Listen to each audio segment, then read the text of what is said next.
The moment you take your attention off your identity that's connected to certain people and certain things or times and places, you will become no one, in nothing, in nowhere, and no time.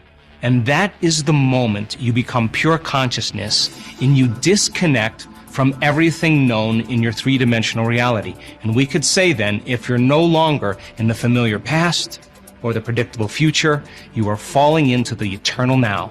And according to the quantum model of reality, all possibilities exist in the eternal now. That means then, in the now, you're no longer in the known. Now you're in the unknown, and that's where all possibilities exist. So to get beyond yourself then, means you have to become pure consciousness. Now I've been saying, if where you place your attention is where you place your energy, and you take all of your attention off everything material, and you began to become nobody, no one, no thing, nowhere, and no time, and you became pure consciousness, what if then you allowed yourself as an awareness to stay in the unknown? If you can linger without a name, without a face, without a gender, without your pain, without your disease, without all the relationships you have, without your past or your predictable future, it makes sense then that the longer you linger in the unknown, where all possibilities exist, by very theory, the more you would create new possibilities in your life. So then, just like in the quantum physics experiments, where they were observing the electron, and the electron went from a cloud of possibilities, the wave function, and it collapsed into a particle, all of a sudden, when they turned their back and no longer looked or observed the electron, it turned into possibility. It's possible then that when you disconnect from everything known in your life, and you're no longer observing your life from the same level of mind, that your life can turn into possibilities, just like the electron turns into possibilities. Now, getting to the present moment is the work. The moment you start noticing that your attention is going to memories of the past that are connected to certain emotions in your meditation, that's the habit of how you've been thinking up until this point. And you have to break that habit, which means that you have to return your attention back into the present moment and unfold as an awareness back into possibility. And every time you do that, that's a victory. When you start to notice that you want to get up and quit, and you settle it back down into the present moment and you unfold back into possibilities, that means then you're telling your body that it's no longer the mind, and you're executing a will that's greater than the program. And if you keep doing that over and over again, the body will begin to surrender into the present moment, just like training an animal. Once it finally can surrender into the present moment, if where you place your attention is where you place your energy, and all of your attention and energy is in the present moment, you have a lot of energy to do amazing things. So then, all those possibilities that exist in the quantum field exist as electromagnetic possibilities. They exist as frequencies that you have to begin to connect to. So then, what are the ingredients that allow us to tune into those potentials that already exist in the quantum field? Well, it requires two things: a coherent brain, that is a clear intention, and an elevated, heartfelt emotion. That is what begins to open our hearts and creates coherence in our heart. So then if you are disintegrated in your brain and that you have incoherence in your brain and you haven't trained your heart to begin to become more orderly and produce a powerful magnetic signature, then you can't read information or broadcast frequencies into the field. In a sense then, you're on the wrong radio station, and the more coherent your brain is, the more coherent your heart is, the more you can tune into those potentials. Now let's demystify the process. So many people spend their entire life creating in lack. They see something that they want, like a new car or a new wardrobe, and they notice that they don't have it.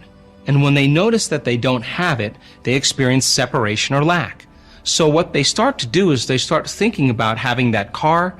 They close their eyes, and in a period of time, they start seeing themselves actually driving the car. But when they open their eyes and they realize that the car hasn't manifested, they start experiencing more lack. So then they try harder to get it. And how do they try? They force, they wish, they control because they're matter trying to change matter. Once you begin to open your heart, once energy makes it to this center right here, this is our connection to the unified field. This is the center we create from. This is the center of wholeness or oneness. This is where our divinity begins. This is the union of polarity or the union of opposites. And once energy makes it to this center, all of a sudden, like dropping pebble after pebble after pebble into water, it begins to create a resonant magnetic field. And that field can be up to 3 meters wide. Now you're starting to open up and become more energy and less matter, more wave and less particle. And now once energy makes it here, that energy can carry information or a thought or intention. And you can begin to lay the thought on that energy because that energy is consistent with your healing. That energy is consistent with your new dream. The energy is consistent with your new job or your new relationship. That energy can carry the thought of your dreams.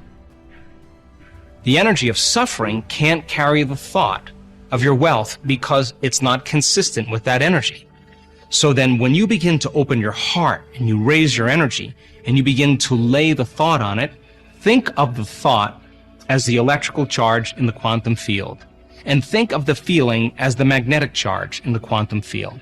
And how you think and how you feel begins to broadcast new energy and new information into the field.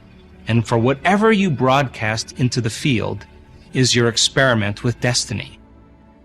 So then when you get really good at creating brain coherence and heart coherence, and you know how to elevate your emotional state, and you begin to feel the emotion of your future before it's made manifest, then you're no longer living in lack. You feel like your dream has already happened. So then when there's a vibrational match between your energy and a potential that already exists in the quantum field, now you no longer have to go anywhere to get your dreams. Now you are connected to that field of information that's connected to everything material. And when there's a vibrational match between your energy and that potential, now all of a sudden you'll begin to collapse time and space, and you'll begin to draw the experience to you.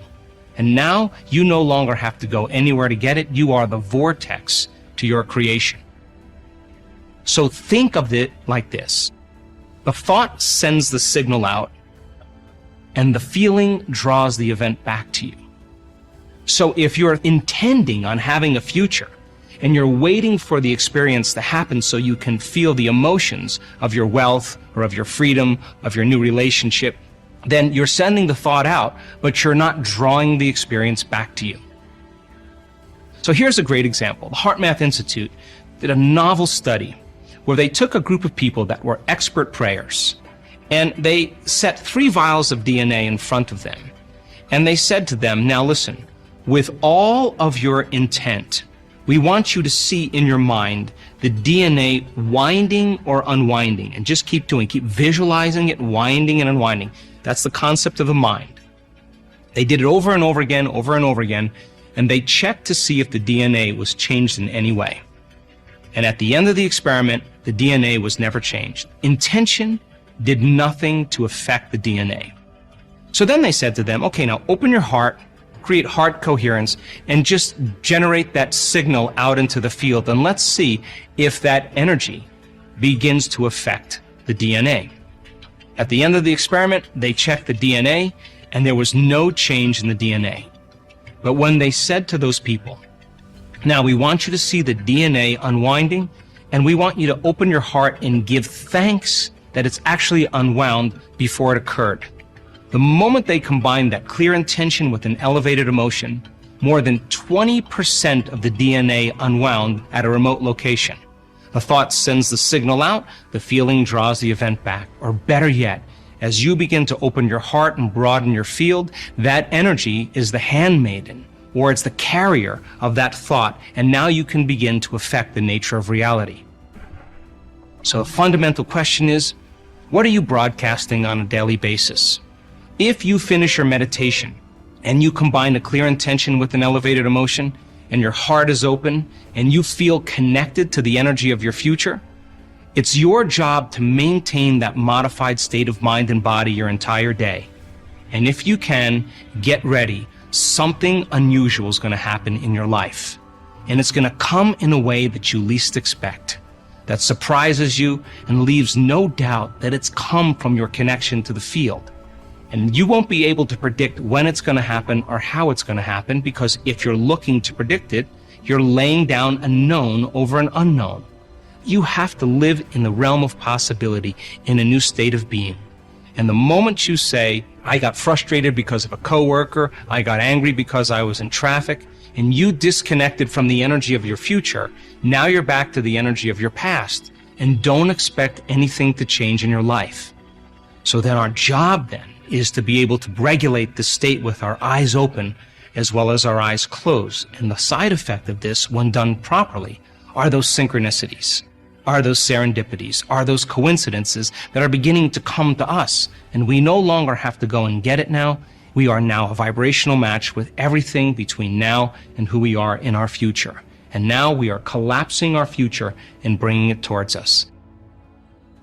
Now that I've shown you how your mind can influence your outer environment, it's my hope that you'll use some of this to begin to collapse space and time into a new reality. In the next episode, we're going to discuss the difference between space-time and time-space, so that you have a roadmap in order to create from the field instead of from matter. I'm your host, Dr. Joe Dispenza for Rewired, and I hope to see you in the next episode where you go beyond the ordinary into the extraordinary.